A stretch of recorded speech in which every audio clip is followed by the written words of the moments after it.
And now, Chief Meteorologist Chad Merrill with your full 7-day forecast.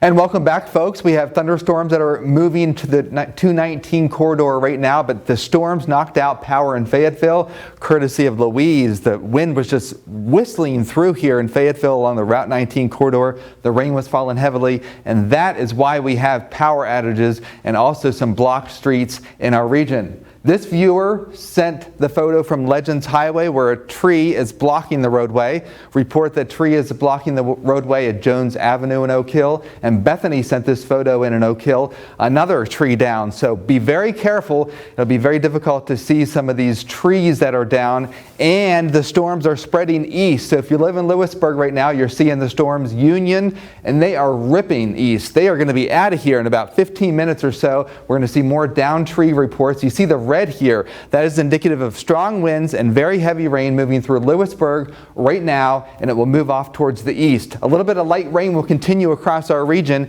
and then we'll break into clear skies tonight. Fog will be a big issue because we all got rain, so be prepared for some dense fog overnight.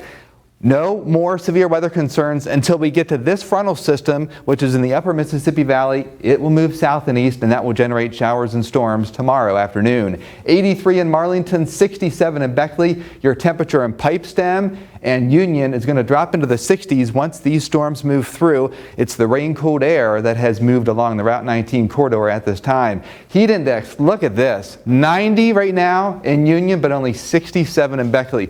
These storms have plenty of energy to feed off of. We are in the ripe time right now. It is hot, it is humid, it's late July, and these storms are just flying across the mountains. It's 98 in Kansas City, 97 in Oklahoma City, but look at Fargo, 77. There is our cold front, and the temperature change behind this cold front, 10 to 15 degrees cooler. We will notice it once we get into Sunday, Monday, and Tuesday. Some cooler air behind that storm system that started across the Ohio Valley.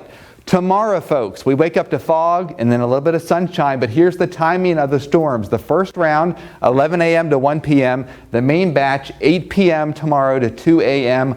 on the day on Sunday. So be mindful, we could have another round of severe storms that could potentially trigger power outages. And you'll notice the pressure dropping too tomorrow, and then it starts to rise during the middle part of the week. So those who suffer from aches and pains will definitely feel this front.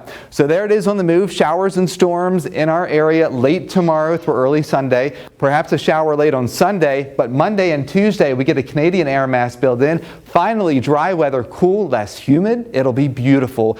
And then the next storm system late Wednesday into early Thursday across our region. We'd be in the tropics. We have a disturbance that will likely become Emily by Tuesday. It's forecast to stay well east of the East Coast, so no weather worries locally. 7-day forecast. Here it is in writing, folks. Mid to upper 80s tomorrow, 83 degrees on Sunday, perhaps a shower. Look at that comfortable weather coming down the pike. Highs in the 80s, lows in the 50s early next week.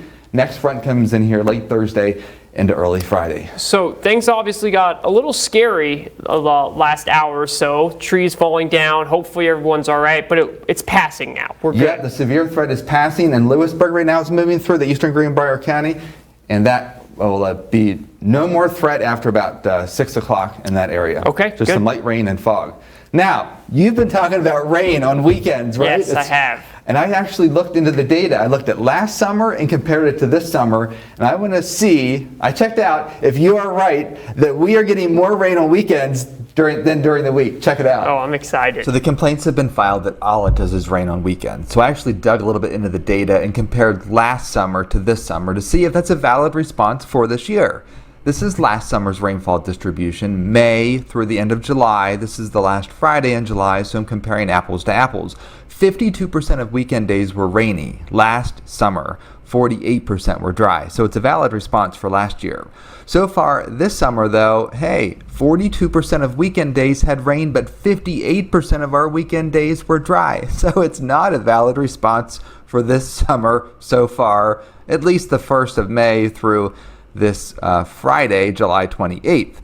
So let's check out August. These are the days it's statistically favorable to rain. So let's play a little game here. Each check mark represents a day that it's most likely to rain based on past observations. All right, we're almost finished playing this little game, and here we are. So all the check marks represent days when it will most likely rain or significantly has a better chance compared to other days in the month. So what that amounts to is a more likely chance that, guess what? It's going to be dry on the weekends rather than rain. So that's some good news looking into next month. I did the August outlook. It's on our YouTube page. You can check it out on our YouTube page or on WOAY.com. This is Chief Meteorologist Chad Merrill reporting for Newswatch.